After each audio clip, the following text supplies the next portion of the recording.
อันนี้น้องมาเล่นน้ำทะเลครั้งแรกนะคะเอาผ้ามาค่ะผ้าให้แม่นะจำนะ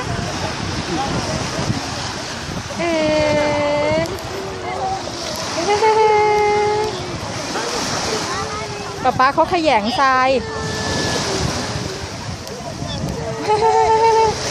ไม่กลัวด้วย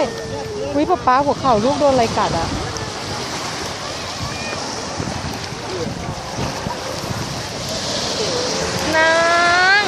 นางชอบไหมลูก ชอบไหมคะชอบไหมคะชอบไหมคะจริงๆเขาบอกเด็กไม่ถึงขวบไม่ให้เหยียบทรายนะเขาบอกว่าเขาจะไม่เดินเขาจะแบบขยันเท้าเขานั่งคึกคักนั่งคึกคัก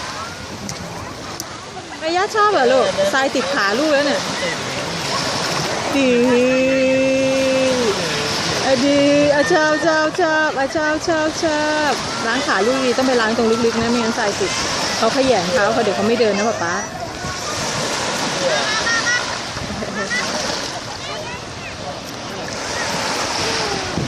เอาน้องลงไปเลยเอาน้องลงน้ำไปเลยเอาน้องลงน้ำไปเลยป้าพอแล้วลูกพอแล้วค่ะป้าล้างขาให้ลูกหน่อยล้างน้ำลึกๆหน่อย